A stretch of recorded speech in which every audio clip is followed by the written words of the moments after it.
As somebody said in the comments the other day, now we've won the least important competition in Arsenal's season, we've got an opportunity today to push forward and to continue trying to win the second least important one. We might win a league game as well, but quite frankly at this stage it's seeming unlikely.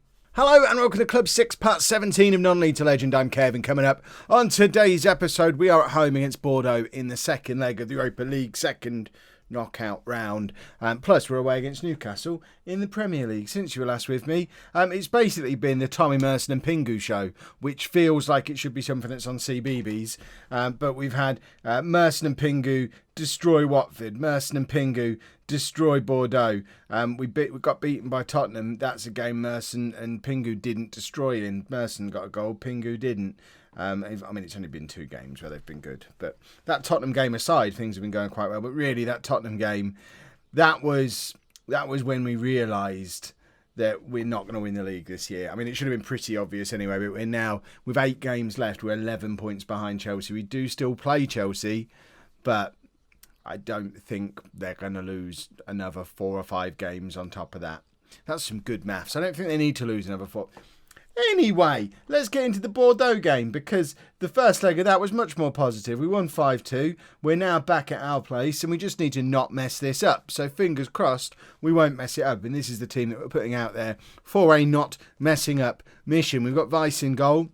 A back 4 of Sarr, Felipe, Alex and Jamie, with Leshy and Davidson in midfield. Pingu is up front with Salcedo, Merson and DVD supporting. We want round 3 of the Tommy Merson and Pingu show, because that would just be delightful. We'll all enjoy that very, very much. Why is my desk so dirty? Right, let's get into the game. Full disclosure. Why am I disclosing this? I don't need to disclose this. The first leg of this tie, I didn't see any of the 5 goals that we scored. I was playing the game. We went 1-0 down and I thought, oh, here we go again. And the doorbell rang and I thought I'd hit the space bar and paused, but I hadn't. And went to the doorbell, took the parcel that had been delivered, and when I came back, it was half time and we were 5-1 up. And then we lost the second half 1-0 as well. So in my mind, we lost the first leg 2-0 because I saw Bordeaux score twice. I didn't see us score at all. But I assume Merson and Pingu were just running rampant. And it wasn't just got to half time, computer realised I wasn't here, assumed I'd gone off in a sulk and just started allocating goals to me until I came back. That might be a thing Football Manager does. I don't know. Pingu did well there. Beat a man, but then it was a fairly tame shot straight in the direction of the Bordeaux goalkeeper. I'd like to see a goal in this tie though, and I'm not entirely sure what other top teams are still in the Europa League. It feels a lot like last season. Pingu is in there. It's 1-0 on the night, 6-2 on aggregate, or 2-1 to them on Kev's aggregate, based on the goals that I've seen happen. But I'm not entirely sure who's left in the tournament that's any good. We had this last year when we made it all the way through to the final. And didn't really face anyone any good on the entire route through to the final. But then when we got to the final, we came up against a Manchester United team that had already beaten us in the FA Cup final, had already comfortably won the league, and we just got ripped apart like we did every other time we faced Man United last season. I don't think United are still in this tournament, and I don't know if there's anyone else who's got it in them to absolutely thump us in a big game, because if nothing else, we do seem to be a team that can... What am I saying? I was going to say we're a team that can do a big game every now and again, but we just lost to Tottenham. You just watched an episode where we lost 2 big games. Big games are the last thing we can do. We can win the little games. That's why we're beating Bordeaux, but lost to Spurs. Pingu's in again. That was almost a carbon copy of that chance that he had a minute ago. He beats a man, cuts inside from the left-hand side, Thierry Henry-esque, but then just kicks it straight at their keeper. They've got a goal back, or they're further in the lead in my world. 1-1 on the night, 6-3 on aggregate, 3-1 to them on Kev's aggregate. Luckily, I don't think it's likely that the referee's going to come to me and go, Kev, I've lost the scorecard. Do they have scorecards in football? Kev, I've lost the scorecard. Any chance you remember how many goals you've seen?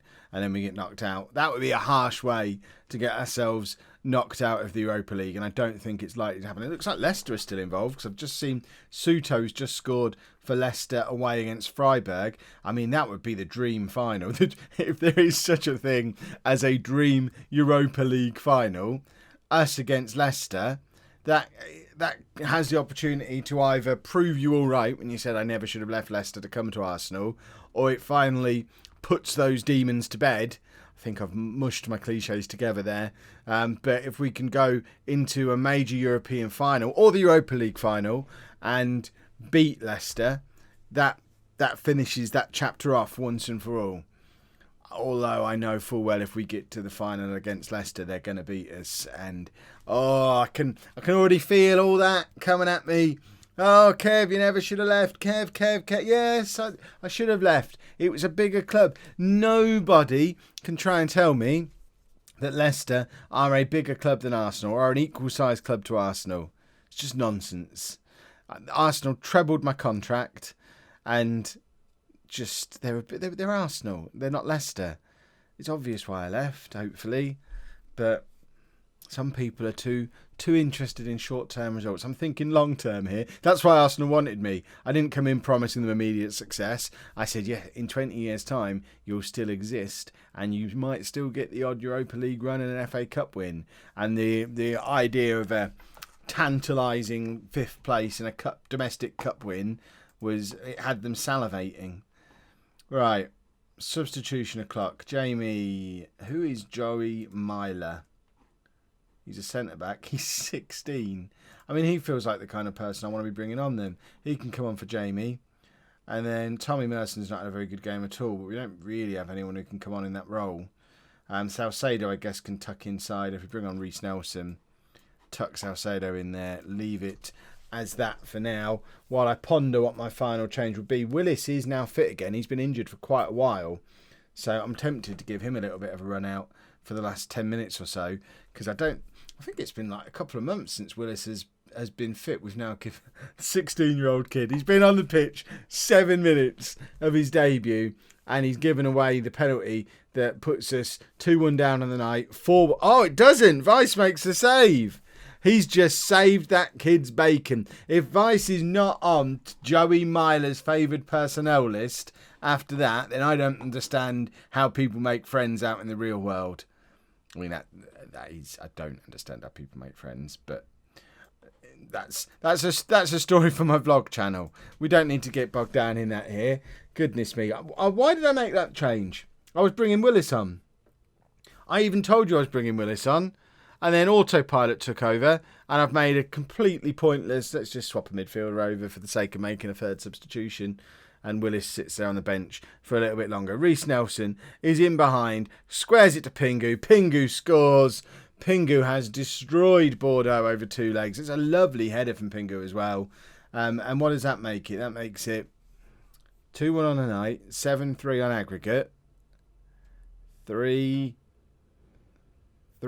to them on Kev. I don't care about Kev's aggregate anymore. If the ref does come to me, I'm not going to remember how many goals I've seen. I've lost it now. I've not had enough coffee today. I think that's my problem. But at least we've picked up a win on the night, hopefully. Thanks to Vice more than anything. Vice and Pingu have combined to save a little bit of face for us, because as much as we didn't need to win the tie on the night, because we were so dominant in the first leg, we didn't win it on the night, so it doesn't matter. Forget that speech. Oh, 2-2, 7-4. 7-4 is fine. We don't need to worry. We'll have the draw coming up in a minute. And hopefully we don't get Leicester just yet. I want to save Leicester for the final. We want the fairy tale. The Europa League dream. There's a t-shirt for you. Kevin Chapman, the Europa League dream. I'd buy that shirt. Is this game over yet? Because I feel like the longer it goes on, the more likely something stupid is to happen. Pingu tries to find Salcedo, misses completely, and there's 20 seconds left according to the match clock. And we're just going to see them knocking it around the back four for that 20 seconds. Are we? David intercepts in midfield. Salcedo to Nelson down the left-hand side. Have we got time for one more? Cross comes into Pingu. Pingu can't quite get there. It falls to, I don't know who that was. Who was that? No, we don't get a name. DVD crosses in to Salcedo when we do grab a winner on the night. 3-2 on the night. 8-4 in aggregate. Face is saved. And it's all thanks to Eddie Salcedo with an assist from good old DVD. Look at this. This is a thing of beauty. There's been some good crosses coming tonight. We're quite good at this winger lark. I should have been doing it for years. Are we really still watching highlights? This game feels like the longest game of Football Manager I've ever been a part of. Are we done yet? No, it's still going. They're going to score, are they? No. I mean, that was a highlight worth seeing. Right, we're into the next round. Now we have a draw and then we play Newcastle. Here we go then. So Atletico, Lyon, Aberdeen, Rennes, Leicester. That's a weird order to do it in. I mean, I don't think there's anyone there who we should be afraid of, apart maybe from Dortmund, but I don't know how good Dortmund are. And probably Atletico as well. So Dortmund are not that great anymore. Atletico, almost said it right. I mean, we don't want to play them. They'll thump us. Who do we want? Aberdeen, obviously. Aberdeen.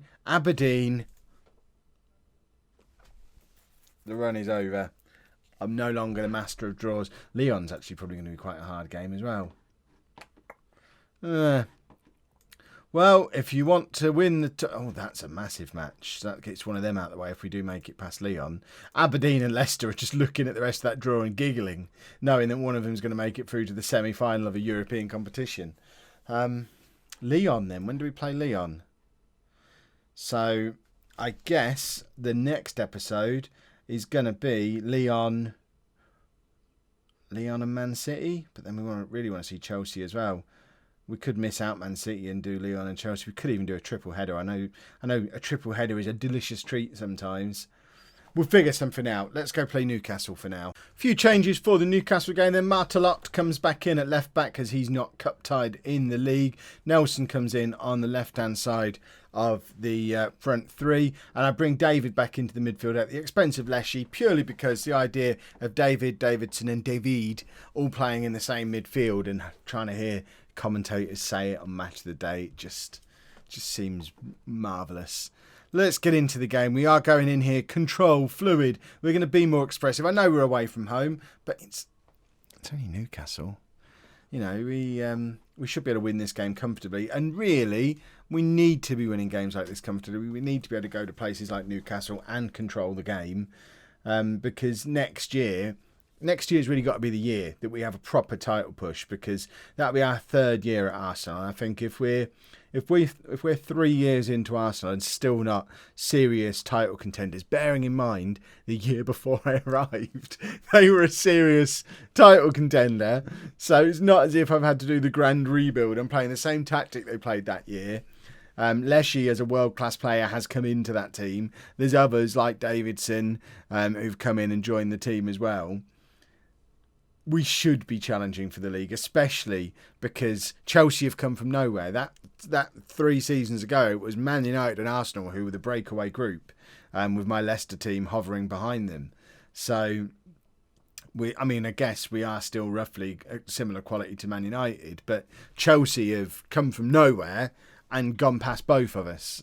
So next year really needs to be the year that we go and win the league at least. I think for me to stick around at Arsenal for a 4th year, we've got to win the league next year with a view to winning the Champions League the year after, because I don't want to be here for 6 or 7 seasons. That's just silly.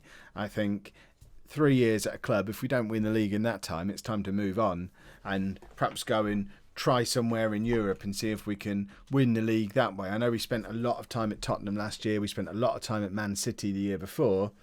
That's not necessarily the only way to win a Champions League as part of non-league to legend. There's no reason why we can't move on before then and go and do a little bit of a European tour while searching for the elusive Champions League, because I am of a mind this year that once we win the Champions League, we end the series. And I kind of want to get one of these 2 series done before the World Cup, because I've got something I want to plan. I've got something planned for the World Cup. Realistically, at the moment, it isn't going to happen if I'm still bringing out non-Leeds legend and back in the Borough at the time. So, because we're still only in League One and back in the Borough, if one of them is going to end before the World Cup, it's going to have to be this one. So, we are working on a little bit of a time frame, a little bit of an agenda, trying to get done pre-World Cup. I don't know why I was even holding a pen, but I've now dropped it on the floor.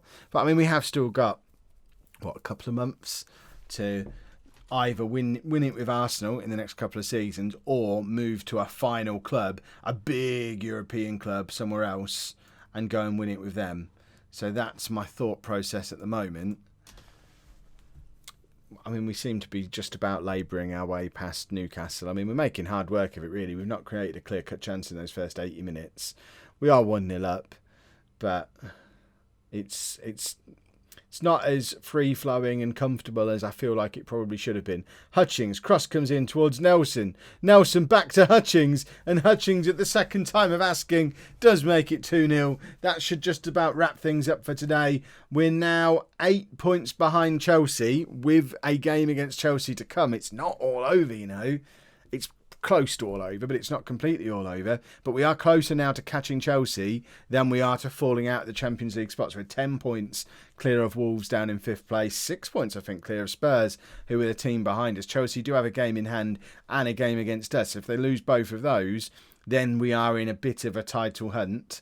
I just think it's a really, really unlikely one this year. But next year, we've got to be pushing for that. Salcedo to Hutchings again. Jake Hutchings has been very, very lively since he came on and actually grabs an assist. It doesn't look like it's been recorded as an assist for Hutchings, which seems a little bit harsh. But Pingu, after starting the move off, has just continued his run. We can see him charging through there now. And he's eventually in there to just tuck away the rebound. I think it touched the Newcastle defender, which is why it hasn't gone down as a Hutchings assist. But still, seems a little bit harsh. I want to know what's going on in the Man United game. They must just have better goal difference than us. So when things like that happen, that doesn't help our goal difference. Oh, it's offside. It doesn't affect our goal difference. So their goal difference is 32. Ours is 30. Chelsea's is 36. I think we need to be keeping an eye on Chelsea's as well.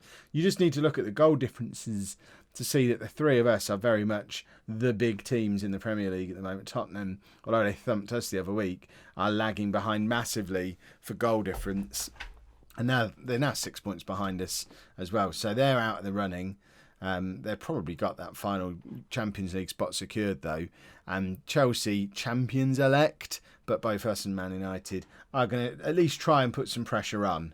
And we'll probably see us against Chelsea in the next episode. If you have enjoyed that, please make sure you leave a nice big thumbs up on there for me. Subscribe to the channel for daily Football Manager videos. And thank you very much for watching.